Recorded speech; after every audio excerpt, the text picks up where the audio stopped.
Warisan budaya Indonesia. Batik. Jakarta, tempat orang mempertaruhkan keberuntungan, kota yang menjadi saksi bisu sebuah perjuangan.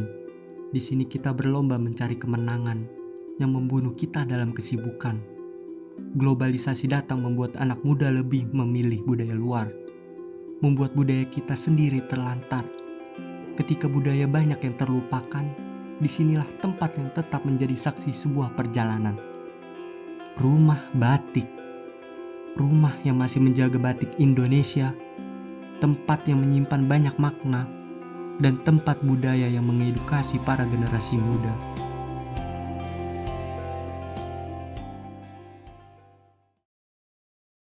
Tadi yang luas yang bagian kecil itu dulu kan?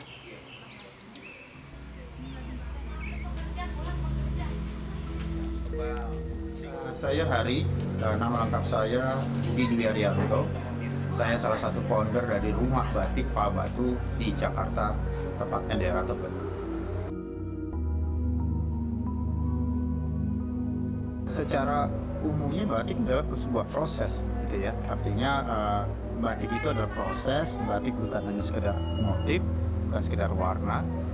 Yaitu batik adalah satu proses membuat motif di atas kain. Jadi artinya batik itu sebuah pekerjaan seni yang memang sangat-sangat diakui oleh dunia, bahwa batik itu bukan hanya sekedar dilihat ya warnanya, motifnya dan lain-lainnya, tapi adalah proses itu yang diakui.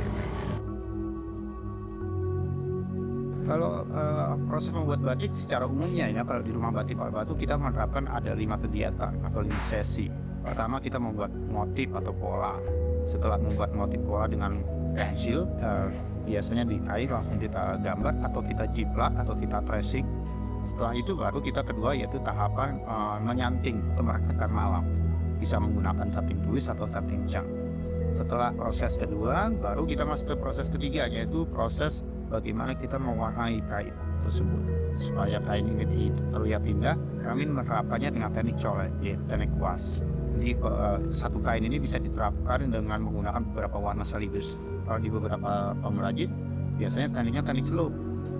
Ya, berarti warna pertama harus dicelup pertama, baru kedua, selanjutnya dan seterusnya berulang-ulang. Tapi kalau dengan teknik coret, satu kain bisa dilakukan langsung dalam proses pewarnaan. Nah, yang keempat, proses setelah diwarnai, kain biasanya kita kunci, namanya fiksasi, agar warna tidak lepas atau tidak luntur atau tidak hilang di atas kainnya yang kita sudah warnai. Setelah proses keempat, yaitu tadi penguncian warna, baru kita proses terakhir, yaitu melepaskan malam. Kalau bahasa Indonesianya melepaskan malam ya, tapi untuk bahasa batiknya namanya lorot, LOROD, lorot. Lorot itu memang bahasa batik ya, artiannya melepaskan lilin. Jadi kalau ada garis-garis bekas putih ini sebetulnya ini bekas lilin yang merekat. Jadi ada yang lilin tadi merekat ini kita lepaskan karena warna kain tadi asalnya putih, jadi tampillah warna-warna putih kembali. Jadi teman-teman kalau lihat, ini ada garis-garis putih di batik atau di kain, itu adalah bekas tadinya lilin yang merekat. Makanya ini proses yang disebut meritangi. Jadi lilin yang menempel di atas kain itu menutupi bagian kainnya sehingga tidak terkena warna. Lalu yang bagian tidak terkena warna akan tertutup menjadi putih pada saat selesai di lorot atau direbus dengan air panas ya. Lorot itu prosesnya layaknya kita masak air, terus nanti kain yang sudah kita cantingi kita masukkan ke dalam wadah atau tempatnya atau dandang atau panci besar, baru kita rebus. Jadi nanti lilinnya lepas. Nah, itu baru namanya proses membatik. Nah, proses ini sudah diakui oleh dunia karena ini proses panjang, memang jadi budaya ya, bahwa orang kok pertama kali dari motif gambar dia mau mencari ide dulu, terus nanti baru merekatkan malam satu persatu motif ini dibuat dengan kesabaran yang memang ya maaf, Indonesia terkenal itu ya, warga Indonesia ini bahwa sabar sekali dan tekun, komitmen bahwa dia akan diselesaikan, konsisten bahwa dia akan terus mengerjakan ini. Nah, ini ya, jadi salah satu menjadi salah satu memang yang diakui oleh dunia bahwa budaya membatik inilah yang hidup adanya di Indonesia seperti itu. Awalnya kami dengan teman-teman para penggagas pengen menghadirkan lagi namanya Kampung Batik di Jakarta. Karena dulu ternyata secara sejarah atau cerita dari beberapa teman-teman yang sudah mendahului mau berkegiatan batik, bahwa dulu itu sebelumnya ada Senayan, istilah Senayan dibangun, itu ada beberapa pembatik di sekitar situ. Dan pembatik-pembatik itu sekarang terpisah-pisah pada saat dibangun ya, karena memang harus terpindah mereka. Ada yang di Tebet, ada yang di Karet, Setiabudi, ada yang di Petimpongan, Tanah Abang, bahkan sampai Kebayoran segala macam, Kuwera Lama ya. Nah itu yang menyebabkan terpencar. Namun sekarang sudah nggak ada. Tahun 2010 waktu itu saya mencari tahu apakah ada pembatik di Jakarta. Katanya ada batik Betawi. Tapi kok yang membatik nggak ketemu saya. Saya cari tanya-tanya, saya cari tahu di internet juga nggak ada. Nah akhirnya makanya kami dengan teman-teman menggagas kalau bisa kita menghadirkan lagi namanya Kampung Batik. Nah, jadi dulu namanya Kampung Batik Falbatu 2011 kami bangun dengan teman-teman pengrajin batik maupun warga setempat untuk wilayah Falbatu ini menjadi Kampung Batik. Nah, awal itulah yang menyebabkan di tahun 2013 kami membangun atau membuat namanya ini salah satunya Rumah Batik Falbatu. Ini pintu masuknya ke kawasan sini dengan harapan kami tetap mengedukasi. Walaupun mungkin kalau bahasa saya belum sukses untuk membangun kampung batik. Artinya apa? Memang belum banyak yang bisa mendirikan rumah batik di Falbatu. Tapi paling tidak saya punya satu rumah, yaitu namanya Rumah Batik Falbatu. Rumahnya siapa? Rumah semua orang yang mencintai batik. Masuk kalian yang anak muda yang memang ingin mencintai batik, terus ingin membuat batik di sini, kami persilakan. Nah ini tujuannya kami apa? Yaitu tadi mengedukasi agar bisa membedakan mana batik yang asli dan mana batik yang dibuat. Sebenarnya. Oke, pertanyaan menarik nih. Di Rumah Batik Falbatu berbeda dengan rumah batik yang lain apa? Ya itu bedanya gini. Kalau kami lebih mengutamakan bukan jualan kainnya, tapi kami lebih mengutamakan bagaimana proses membuat kain itu sendiri. Sehingga kami mengedukasi. Jadi ini mungkin kalau di Jakarta kami ingin sekali menjadi ini tempat atau wisata edukasi batik. Wisata edukasi batik artinya apa? Bahwa orang di Jakarta, umumnya yang tinggal dekat Jakarta atau sekitarnya, Tangerang, Bakal, Bekasi, itu bisa mengetahui batik lewat prosesnya lewat rumah batik.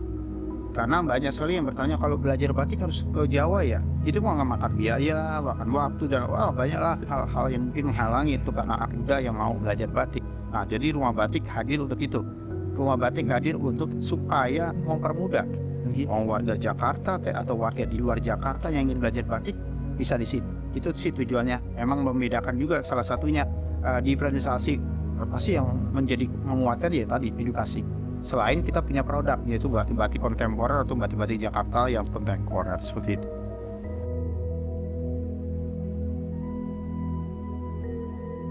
Kalau penghargaan mungkin di sini ada ya, tapi bukan itu yang saya kejar. Saya saya ingin mewariskan ini. Walaupun saya bukan pembatik yang beratus-ratus atau berpuluh tahun, saya baru berjalan ini kurang lebih 10 tahun yang menekuni batik. Artinya bukan penghargaan yang saya kejar, tapi sebanyak mungkin malah kuantitas lagi kepada, kalau saya ngomong ini mengenai kuantitas, sebanyak mungkin anak-anak muda mengenal proses batik. Kalau sudah mengenal batik, secara tidak langsung dia pasti ikut menjaga. Tapi yang belum tahu ini yang problemnya. Karena apa? Di sekarang dunia instan, semuanya serba maunya cepat, semuanya serbanya maunya ya kalau bisa bagus tapi murah. Nah ini yang menjadi pemahaman yang harusnya kita luruskan.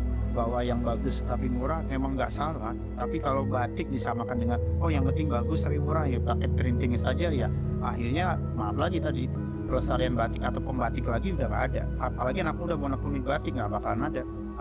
Nggak ada yang mau beli mungkin karya-karya anak.